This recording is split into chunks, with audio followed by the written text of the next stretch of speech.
I really do like 10 Things I Hate About You as well. Are you looking up rom-coms? I've not got my phone. What about Joe versus the Volcano? Oh, I fucking love Joe versus the Volcano. See? I've never seen Joe versus the Volcano. It's great. Who's won? Mad. Sorry. It does sound like some sort of big fight night. It's a tie-off! Volcano came in with a low left punch at the 4th round. Weighing out 400 million tons. It's been here on Earth since 1600 BC. It's still a welterweight fight. Ladies claim to half the Galapagos. It's the volcano!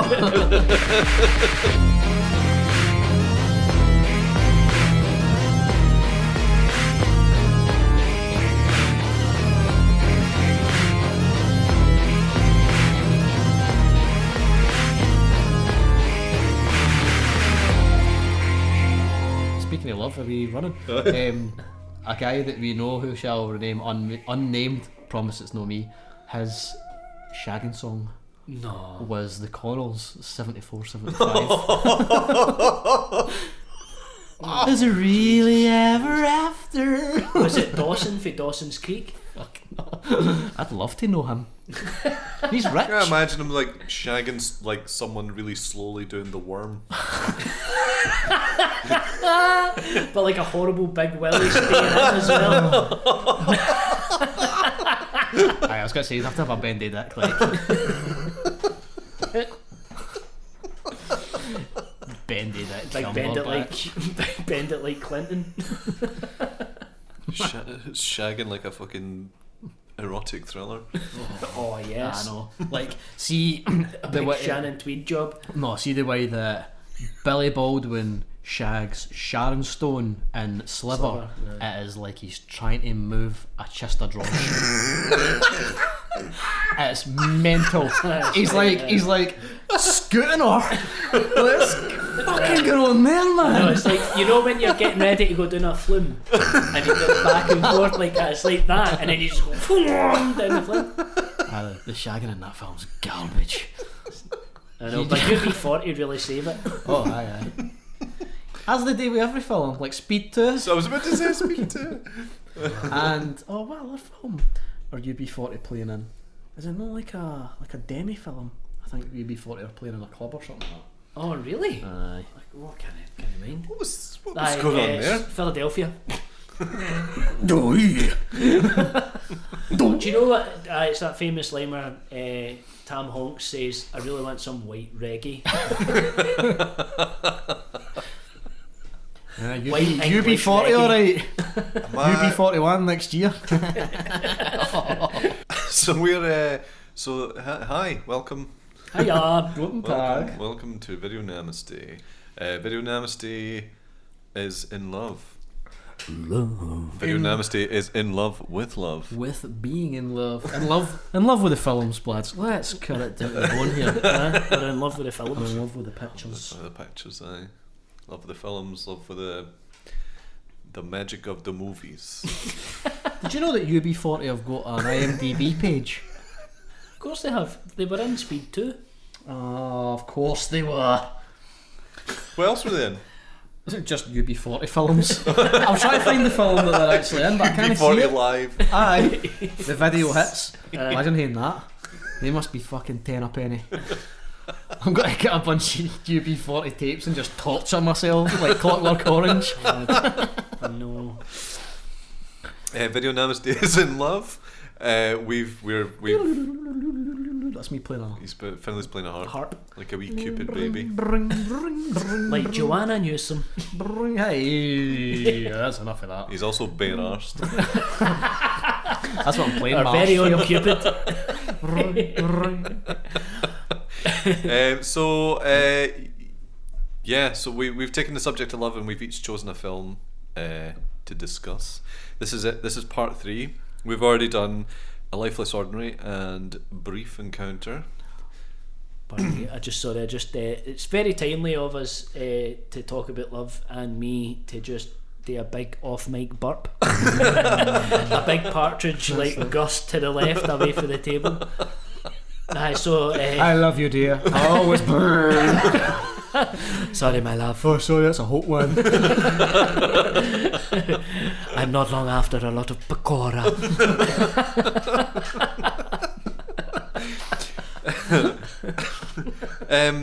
So for the final part, we're going with. Are you alright, Finlay? I'm just riffing.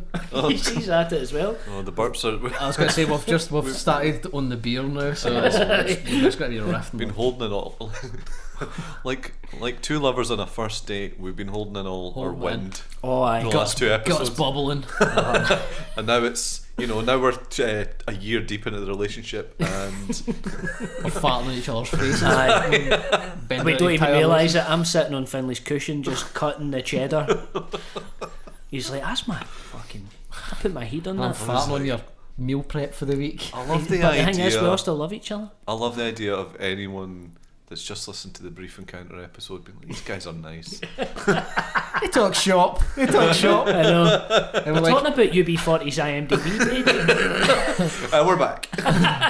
Ken, what love is? What love is to me? That first time that you fart in front of your partner.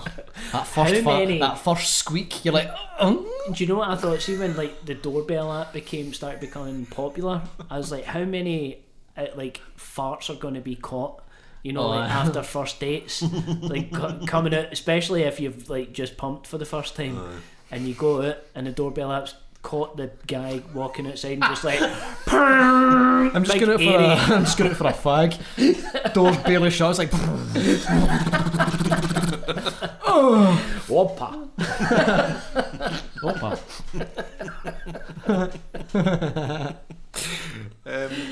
So this week, So we gave, now it's Danny's choice, and what a Wow, what a picture! Well, that's a movie. It was so funny. I was watching it last night for the first time, and I was like, "This is very Danny."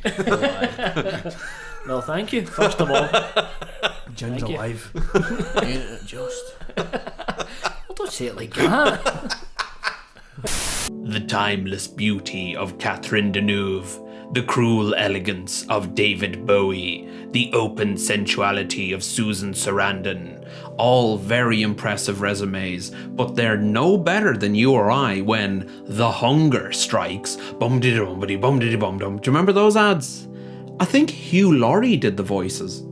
Right, I was just going to say, the first time I watched it was last year, right? No. And it was on a train. There you go. Fate has brought us here. I watched it on the train to Aberdeen. Oh God! I know. And I was like, and then just the way it starts, I was like, gonna have to turn the brightness down. Similarly, I was watching it and I was just a 14-year-old boy again because through a set of circumstances, I was watching this at my mum's.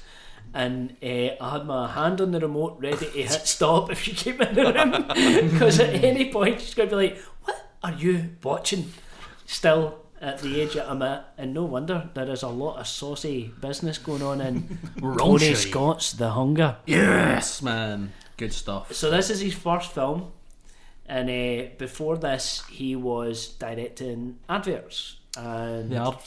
the Was he doing adverts. the adverts as well? Aye, just like Fidley was doing his wee Sad Hovis Boy advert. So that's kind of how he got into the industry. Started off in the UK and then got involved in in the fashion industry because Catherine Deneuve, the star of this film, was the face of Chanel, and she was everywhere. Nazi sympathisers, are they? Chanel. Are they? Aye. Alright. Well, wait. So how does that make you feel? Do you know. love the Nazis? Sorry, is that where we're going with this? And by the end of this episode, I'll have converted you both. So it was this film. I chose this film because it's set in it was made in 1983, and that's the year I was born, and it had a lasting legacy on the aesthetic of popular films. Tony Scott has an undeniable style, and there are many other filmmakers who have taken a lot a lot of leaves from his book and changed their entire style. And although this film wasn't a hit at the time, it stayed with a lot of filmmakers, and they've been quoted as saying that The Hunger had a big impression on him. And mostly for me, this film, I'd never seen it until I was maybe about like 12 or something like that. Did you see it late night on the Sci-Fi Channel? I didn't see it in the Sci-Fi Channel, but I definitely seen it late night on council It's got to telly. be Channel 4. Must have been Channel 4. And I probably. Oh, it's got a wee whiff of a BBC job about it, but no. But I remember seeing it 4 late later. night. Aye, and wee logo on the screen. like in fact, no, I was younger than 12 because it impressed a lot on me in terms of like, so my impression of love and romance and lust was informed a lot by this film. Jesus and Christ. style, totally. But like, you know, it was everywhere, man. Like that, you know, the blowy curtains. Like then Michael Bay came in and lifted it, and like, you know, like softly lit shots and like, you know, almost Vaseline lens looks, and how characters silk, how characters pass one another, and like it's a very luscious film. Yeah. And Very pop music. aye, exactly. Well. And it, like a lot of music videos from that era really stole for it, and like so like this imprinted a lot of what my unexperienced mind at the time thought of love and lust and, you know, shagging. That like that Eternal life. That image is forever emblazoned on my mind because of this film. Also, And the impression it made on the industry. just say it. Just what? It's for stinking wee goths to. Oh, aye, the I stinking wee know. goth. Oh, aye. Well, that's a given, isn't it? I mean, fucking hell, Bauhaus play it, like open it up. Aye. But aye, so the film itself, it's about a vampire, and she has the curse of having to keep a lover alive. And the although she herself has eternal life, her lover technically doesn't. The lover themselves are essentially, at the end of the day, put in a box and left to live eternal life in that box. In a coffin. In a coffin, whereas she remains eternally youthful. So our lovers have eternal life, but she has eternal youth. And her first, or the partner that we're introduced to her having, is David Bowie, and he starts to rapidly deteriorate. And at that point in time, her interests are piqued, and David Bowie's interests are piqued in a scientist, Susan Sarandon, who is basically unlocking the key to eternal life through monkey blood, of course. And David Bowie starts to show signs of age rapidly, and slowly begins to decay and die, and that's when we find out that he's just put in a box like the end of Raiders.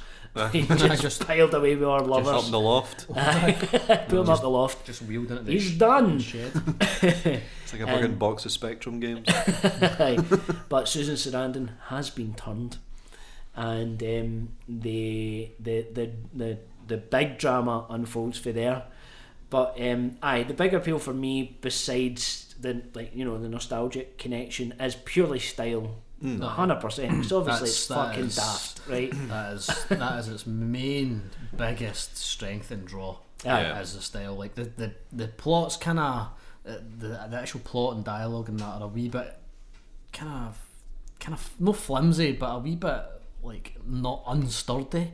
But when it comes to like the visual style, especially like the industrial textures and all that, it's unbeatable.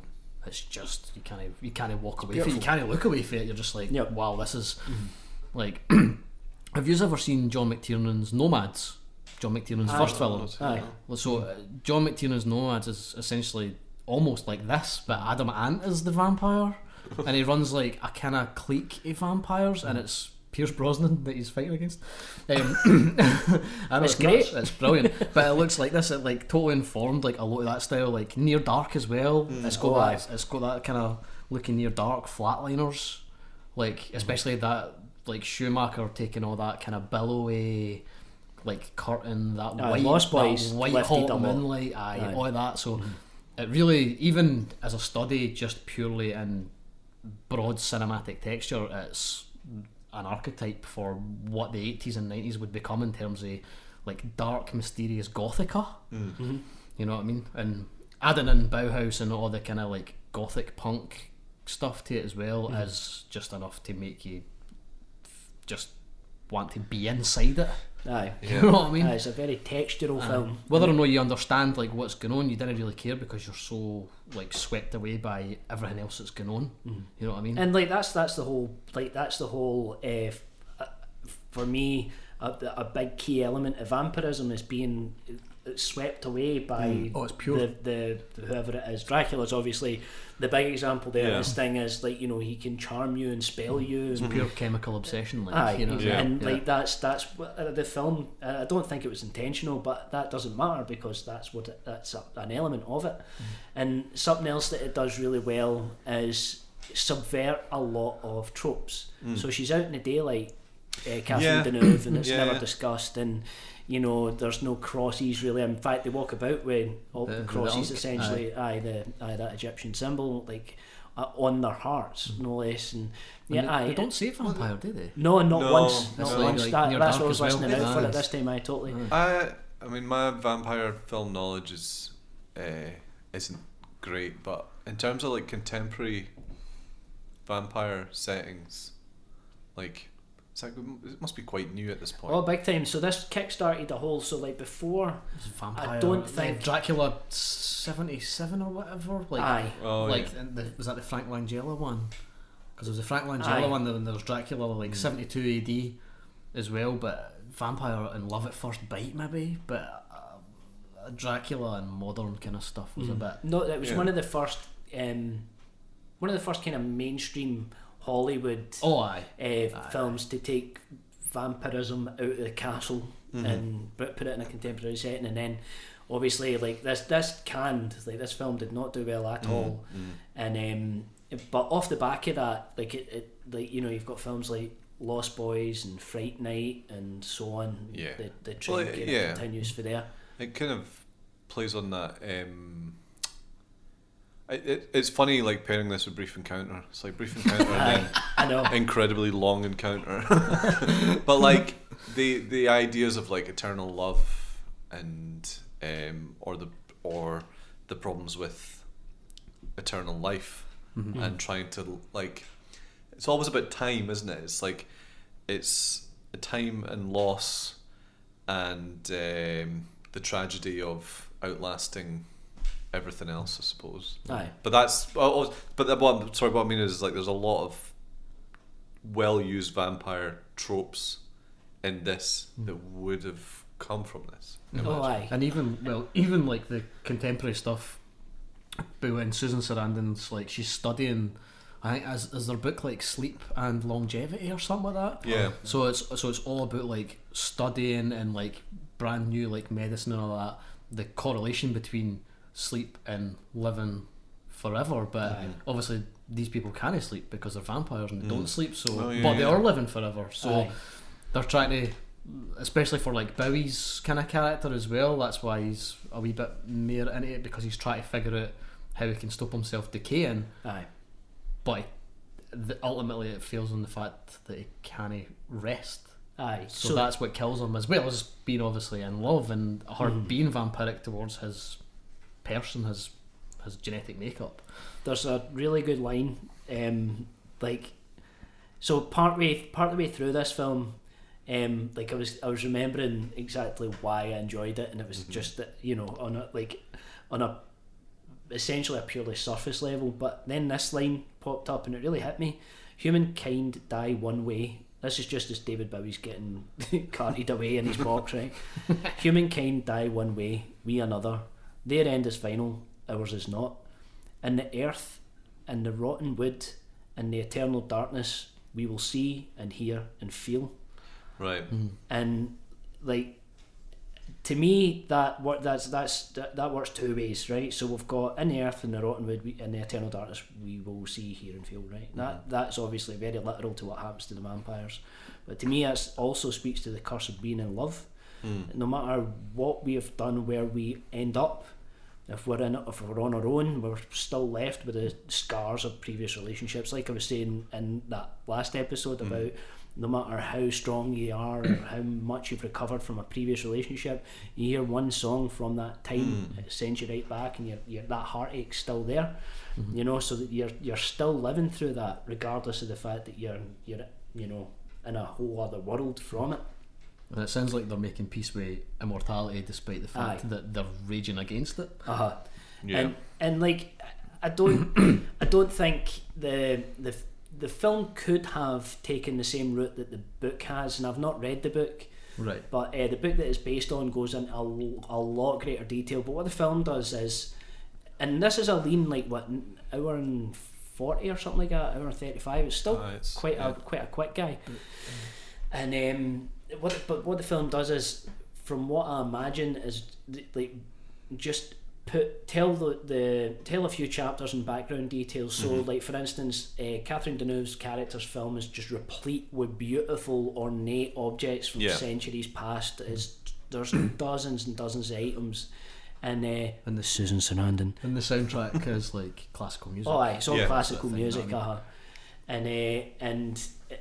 and like, you know, she's been about a while, and there are flashbacks to previous lovers. So, like, back to Egyptian times, even I think is the furthest back that it goes. Well, I think she's maybe 6,000 year old. Aye, because like, so he's 300, and there's like about half a dozen at least coffins there. So he did the maths. She's been a bit a while, and obviously Susan Sarandon's about to suffer the same fate, but she's too well informed and too smart to fall for it, and she ends up after. How did you cope with the scene? Listen, I didn't want to get too thigh rubby on the podcast here. I'm just asking. It took me by surprise. I don't know why it took me by surprise, but it did. Aye. I watched that in a train. Brightness down. It was very. It's atmospheric. But it's also really.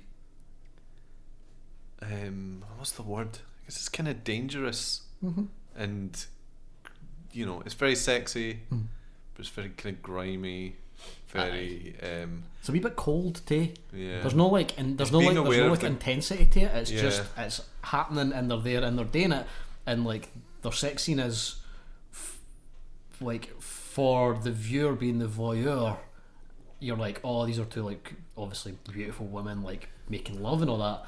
But when it comes to the actual story and how they're performing it, it is very like an inevitability, but no a great one for them. Like, it's like the film is basically like, love can be nice, but love is also transactional, because it is a transaction for her. She is falling in love, but at the end of it, it's just to prolong her life. Aye. You know what I mean? And to essentially drain somebody else of theirs. Aye. So it is pure transaction for her. And you're either bit by the curse or you're drained. Basically, you know what I mean? Also, there's a sense of like, you know, how one small act like that can have such heavy consequences for the rest of your long life. Yeah, heavy consequences. Aye. And like, I mean, the end of that sex scene, like, when things start to kind of sour and you realise that she's feeding off her, like, that transition is great. And also there's some, I don't think it was just a stylistic choice, but either way, if it was or it wasn't, the purpose that it serves, the editing. Yeah. So at the very start, when they're in the nightclub and there's like cuts back to the apartment that they go back to, and then they're back in the club, and you know, the way that it plays out, time's disjointed, and time is kind of played out as a fragile thing in this film, you know, that ultimately can be shattered. You know, it's not what you think of it. You know, the cuts to the different locations concurrently. You know, it's like when Bauhaus are playing and then there's a cut to a car. Like, Bauhaus just stops. Yeah, and it's just the sound of the car going down the bridge, and then it cuts back to them and the sound's back on. It's like actual like, and there's actual like there's score playing in the background as well.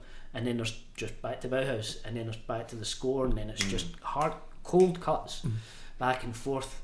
I think that's again, if it's not purposeful, doesn't matter. That's what I took from it.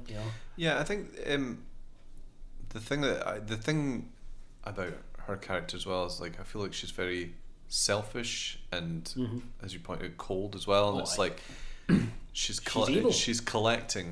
She's lost all sense of what it means, whereas the people like Bowie's character truly loves her. I think the difference between her and her lovers is she's not a creature of this earth. Yeah. And as such, like again, back to whether or not I think it was a conscious choice for her to be with another woman and that not to be an issue, because she's not a creature of this earth and she's not bound by traditions. Yeah. In the traditional male-female relationship, she's in love and she's in lust with someone. It's someone. It's She not just wants them. a man or a woman. She wants them. Exactly. There's no.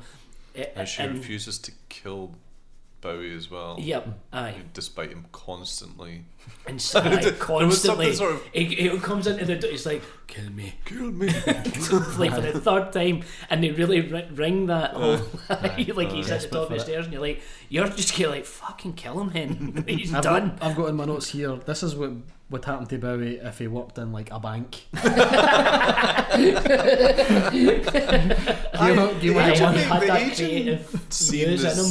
Like the agent's makeup is really good. Yeah, it's great. I don't know if it's just like the sort of the kind of darkness of the film and everything kind of helping it out, but yeah, when he ages sitting waiting in that chair, it's amazing. Yeah, it's beautiful. When he kills the young lassie too, the young pianist lassie. And it only hit me this time. I've seen The Hunger a dozen times, but it only hit me this time that one of the reasons he kills her is because he sees her as a threat. I didn't click with that before. I thought that he was because he asks, is Alice going to be your next lover or your next one? Next plaything or something. Aye, and because I thought when he kills the young lassie playing piano, he says something like "forgive me" or something, and I thought he was doing it because it was taking that possibility away from her being that. You know what I mean? So it was like instead of her suffering the same fate as him, he was like, "Forgive me for what I've got to do, but this is to save your life essentially." That's what I thought it was. I know it could be both as well. You know what I mean? But so this the book that this is based on, the guy that wrote it had another 2 adaptations. One of them was Wilfin and Communion. Communion. Aye, fucking rules, man. And it's like so good. So I've read Communion, but I've not read the other 2. But I love all 3 of these films. And Whitley Strieber. Aye, something like that. Aye, and apparently this guy's writing style is very clinical and very in depth.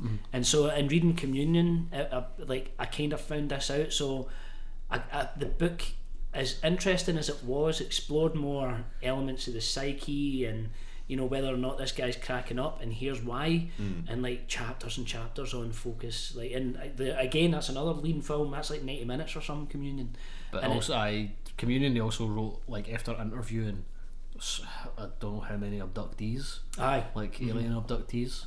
So it's very like almost scientific because he's just lived and listened to people's exact data, like times, dates, all that sort of stuff. So it's quite cold edged. Aye, but like my point is like I definitely preferred the film adaptation because it took the key elements and put a lot of the minutiae and background detail, much as I imagine The Hunger has done as well. And in those terms, without having read the source material, I can tell that this is an interesting adaptation. Sorry to bring it it might just be tired, but bringing it back to the whole I'm only thinking about this because at the point I made about Brief Encounter about how the story was like, because it was over a short period of time, like there was a real value to it. And I feel like watching The Hunger is like it's about the value of loss and that idea that she refuses to let go of any of her lovers, and it turns into just it's misery. Aye. And it's clinical and it's selfish and there's nothing to it. So I feel like there's a point about the kind of value of finite time and loss and and the importance of letting go as Yeah. well. Yeah. Don't let go. Finalising Those feelings. other those essentially to me the X's in the box are all memories and heartache. Even although she's again like a creature from not from this world and is evil. She, I think, has been on Earth long enough to experience enough emotion to want to hold on to things, to want to hold on to the memory. Because remember, like she earnestly says, like, look after him. You know, when she puts him in the box, like she's like, you are here with all people that I hold dear, regardless of how. Like, she's a killer. She's a monster. But she does care for these old lovers, and if you don't let go of that, they'll come back and kill you, you know, eventually, and that's what happens. And like that is where the film should have ended, because Susan Sarandon's killed, she's dead, and that's what kills her. She needs that symbiosis, she needs that other person there, because if she dies just as her blood is in her, if she dies, like if Susan Sarandon dies, Catherine Deneuve dies. So that's why she turns into this like vacuous zombie thing and just turns to dust. The fact that Susan Sarandon comes back at the end, that was a studio intervention. That was not intended. Like they lost that battle. That was a big contention for Tony. Tony Scott left film after that. He made this film, it bombed, the studio took over and put on a shite ending. Right. And he was like, fuck this. And then fucking Don Simpson came and offered him Top Gun. And he was like, fuck it, alright. Yeah, I've done enough. Blasted out his fucking mind. And then just fucking bam. It's funny because it was the thing that Tony Scott, I always associate Tony Scott with like Magic Hour, Orange, like all that sort of, and it was, it had a lot of texture and all that sort of atmosphere, but it was very blue. Which is great. And there's also like, you can tell, like, see, for that's a guy's first film. I know. It's very robust. And like, you can't tell for a minute that like it's set in New York, right? But I only see like one or two shots in New York. I would be surprised to learn if that was shot in New York. Yeah, like, I mean, I imagine all the outdoor stuff obviously would, but that would be it. Because there's other locations you're like, that just looks like London. You know? The bit with the rollerblader and the underpass, so good. Like, that to me, I was like, that's atmosphere. I was like, because you know there's something coming. That I think it's an Iggy Pop song playing. It's a song that Bowie co-writes. It's on The Idiot. I can't mind it, but it's just the way that is compiled.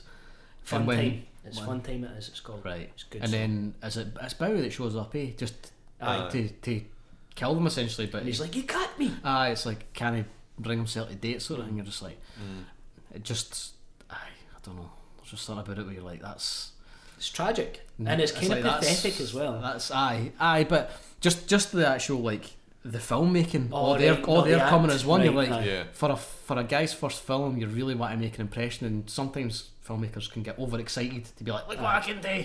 But see that's like really, it's really measured and it's really calm about the kind of style that he's trying to put on. And it just looks amazing. And it has such a like, and it's the same with Findlay as well. His visuals, like, I mean, that guy. Imagine having no frame of reference and then making Alien. I could do it. Like, I'll make 2 Aliens. Alien 1, Alien 2.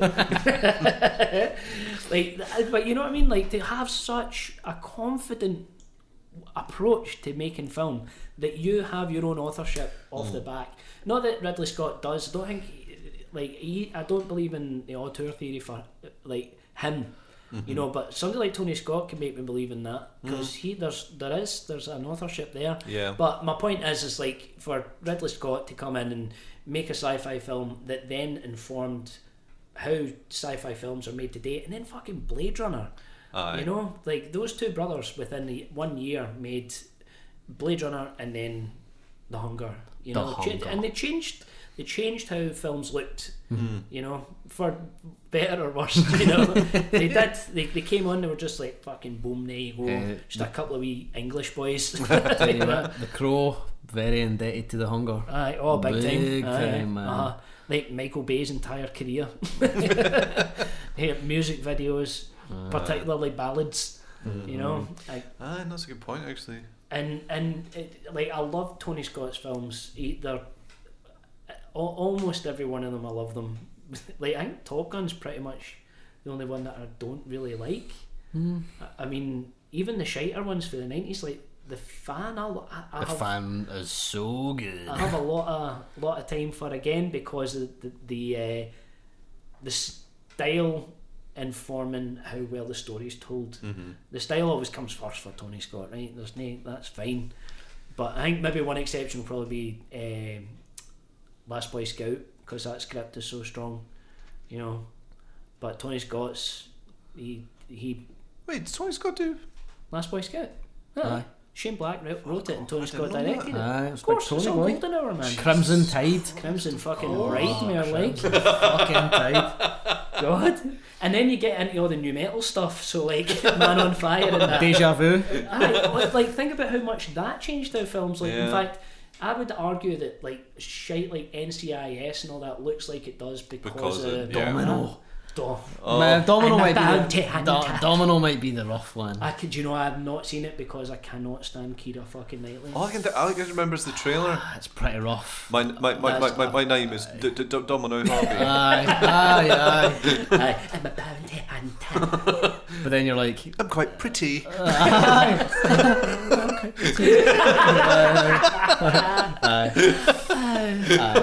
I know Domino's is really it's Do you know who wrote that? Aged so poorly.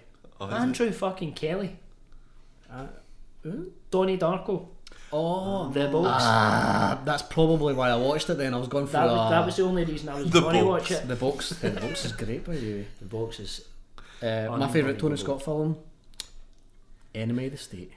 good choice, my man. That a is great motion That's picture. a boy. I love Last Boy Scout. In fact, that's the one that probably changed NCIS and all that. That's you think about it, all the like surveillance footage and that. I love Last Boy Scout and all that, and I really like Daisy Thunder. Oh, it's true Unstoppable romance for me, too. man. True romance. But Enemy of the State's the one for me. And the use of that classical There's piece so of many. music. It's like I'm just so realised how unaware of Tony Scott's.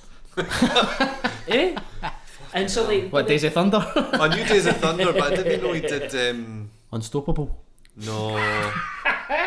Did you say True Romance? True romance, man. Because remember that piece of classical music that that's Quentin's Blue Boyle's script, isn't it? Aye, the Blue Boyle when Christopher Walken's having that chat with Dennis Hopper, and he's like, "You tell the angels in heaven you never seen evil so singularly personified as you did in the face of the man who killed you." And it's that piece of music that was playing in when she's like, "Are you making a pass at me?"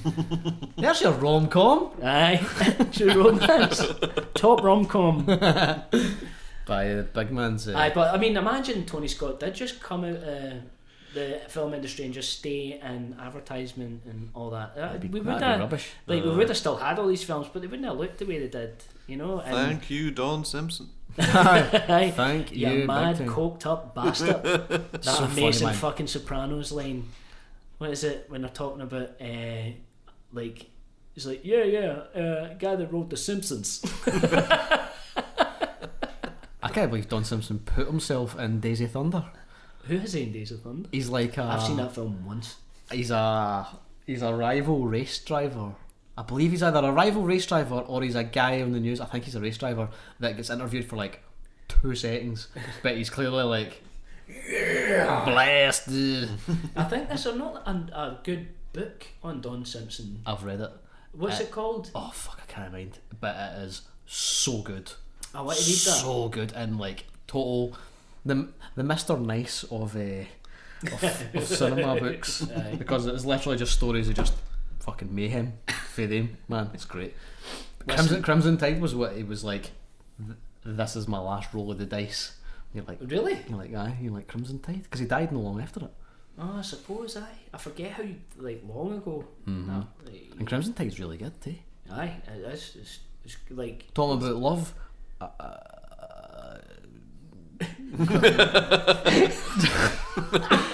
I was getting got halfway an Australian lassie watching Crimson Tide. Are you serious? Then Hundo. What, the pictures? You would have been 9. No, you daft, on the telly. And guess where it was?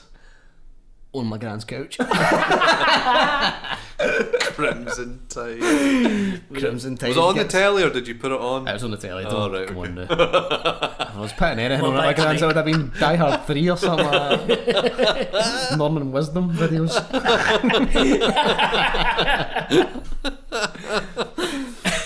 Cracking out the fork handles gag.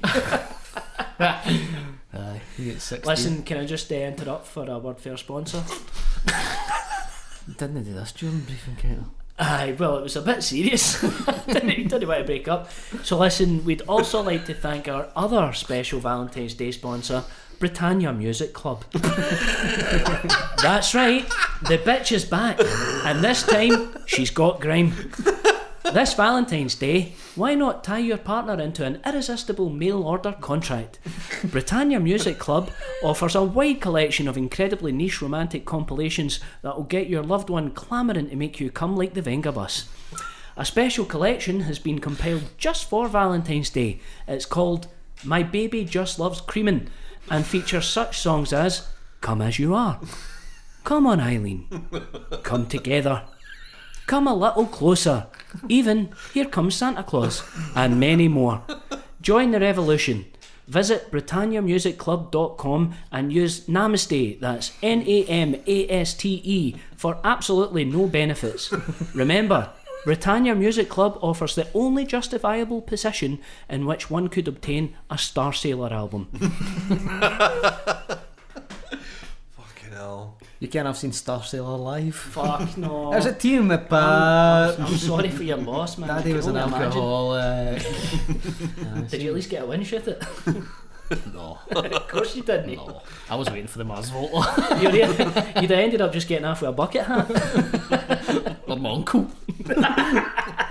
You did here. No. I seen them because I think I was waiting on seeing Mars Volta, Yes, and can I make the other one? Daikini's played. Was it that? Tina, was that the Pixies? No, it was Year. it was like 2010 or 2009. Alright. Because Saw I Blur. seen Mars Volta. Saw Blur Theme live. Park. So Aye, that I Blur was there, right? So Kings of Leon, they fell out backstage before they came on stage. They played a couple of songs and fucked it off. I had to sit through Kings of Leon to get to the Pixies. I'm sure that was that year. I don't think the Mars Pixies Volta were were fucking amazing though. I remember no liking them at the time, but seeing them live and being like, alright, I get So it. Friendly Fires. Nine Inch Nails played that year. And Mars Volta still going? Mars Volta are still going. They brought out a new album last year, Nah, they're back. and it's pretty good. I only remember that one. There goes, No. The crematorium one. What's that called? Deloused in the comatorium. Comatorium was that? I fucking loved that album. It's a great album. Yeah, That album fucking rules. Give a shot at it if you want.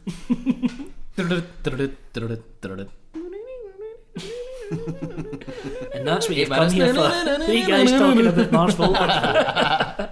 Imagine they walked to the room and came back and went, how did we get on there? You know. How are we on to Mars Volta? Deloused in the comatorium, right? I Okay. heard Star Sailor went for a pish and came back and Star Sailor, fuck me, eh? That's a rough time. terrible, man, terrible. That's what Urban Hymns does to a nation. The name alone, Urban Hymns.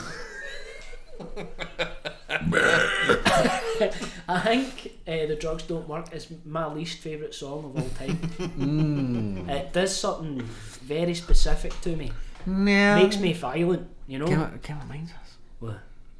My Sharona. Shut the fuck up. No, it's How to Save a Life. That is too funny. That's the It's too worst. funny. Honestly, see the rage that song brings out in me, man. I need to relax, man. go? I'm like, oh, fucking hole in a wall. Aye. Aye, that is, oh. What about you, Richie? I was thinking about it as you were saying that. I think maybe Bad Day. Maybe something by Vampire Weekend. Oh, nice, great shout. Hammer and Tongs directed Do by that one. Vampire Do Weekend. that one. That one. A-Punk. I fucking hate it every time I hear it. Dum, dum, dum. Step Brothers Send Me Off. Fucking shite. Aye, my old flatmate used to listen to that fucking album all the time. Vampire Weekend. Just stealing Paul Simon songs. Who stole all his Making songs them even off- whiter. I was going to say, who stole all his songs with African people. Who stole their songs off Peter Gabriel? Fucking big man's hitting with the WOMAD. WOMAD, huh? That's what he's doing. He's tying himself up in litigation. You can hear him sing litigation as well, eh? So aye, that's the hunger. You got a wee keyword roundup for us, Findlay, my man. Yes, I do. Is there anything else you want to say on the hunger? No. Is there Any more anything thoughts on the hunger? Any more thoughts on hunger? No. No. I like that bit when they all got Big Macs. It made me hungry. gave me the hunger. Oh, thank God. Hadea. Vastly underused in it too. Quite shamefully underused is Dan Hedaya in it. He looks great though, eh? Yeah. This comes in, he's just like, hey. Aye, Like a wee shite Columbo. he's a wee gumshoe man. That's great, yeah. And all the goth stuff and seeing Bauhaus, like The Bauhaus opening is, oh my god, it's so good. it's It was a proper, like, It's as cool soon as as it fuck. came on, I was like, oh, this is going to be good. that's cool as fuck. Yeah. It's so cool. I just love this sort of, like, a thing I love about films like that, and that you'll never see again, is the text, that kind of weird. The artifice, you can see the grain. Yeah, but the texture of the audio as well, it's very kind of aye. analog and. Aye. It's not Aye, clean. it's the shaky film logo Yeah. thing. Unclean. Aye, Yeah. and like even like little touches like the burnout of the credits, you know, like how they're actually hard printed onto film and things like that. It's like And the subtle kind of natural sound of the dialogue and everything. But how good does it look for a film for '83? Think about some other films for that era and how no shite, but how very 1983 they looked, you know. What are you saying about Friday the 13th Part 3? Like, That I fucking love it. yeah, it's one of the best ones. Right, so your IMDb keyword roundup. This is where we go to IMDb, check the keywords on the film, and I'll pick 10 of the best ones. Aye. So, number 1 is rave. I wouldn't have called it a rave myself. Number 2 is Lincoln Continental. That's a car for all you gearheads out there. Number 3 is Sweaty Face. Oh, it's very sweaty face. Sweaty Face. Number 4 is Fondling Bare Breasts. That's for fans of that keyword. There's A lot. No. Number 5 is 2 in a shower. Does it say 2 what? Just 2 in a shower. 2 beers. Wash and go. Jill Wielden. Number wait, what is it? 1, 2, 3, 4. Oh, wait. Aye. 6 is Home Incinerator.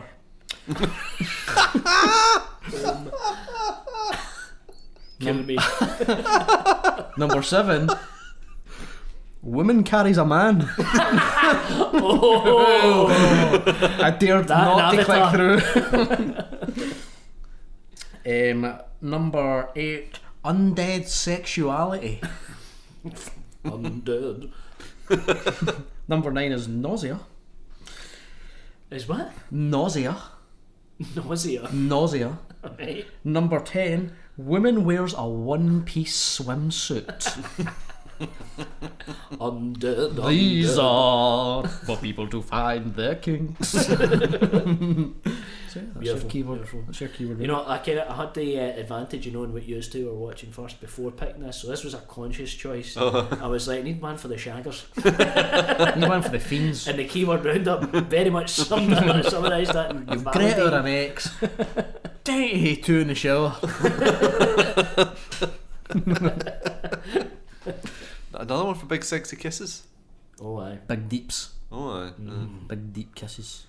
Listen, I'm gonna say it, right? Susan Sarandon is fucking amazing. She looks great in this. She looks incredible, and she's so. When you think about her career and all, right, all the choices she's made, she could have just as easily slipped into just hot woman. Hot woman, know? just being in the Scots. And Usual, you know. because there was that in Atlantic City, like fairly close together, where she got topless in, and she could have just fallen into that category really easy. But she for somebody to be able to navigate the industry like that at that time, so well, you know, it couldn't have been easy. She looks amazing too. Oh, aye. Yeah. She looks fucking great, man. Aye. Some woman. And Catherine Deneuve, A lovely big darling. Catherine Deneuve as well. Oh, aye. The face of Nazism. Well, the estate is coming for you, my friend. I do not have any affiliation with these opinions. Welcome to the Some Woman podcast. Some woman. Some woman. Laura Dern. Next up, Some Phoebe woman. Cates. Fanny Potts. Some woman. Sorry. We said this when we turned into a thyroid podcast, but this is one for the... This is one for the shaggers.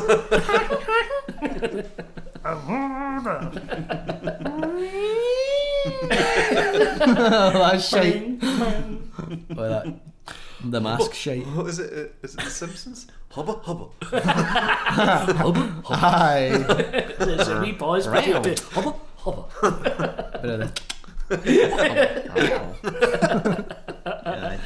This has ended exactly how we did it. like idiots.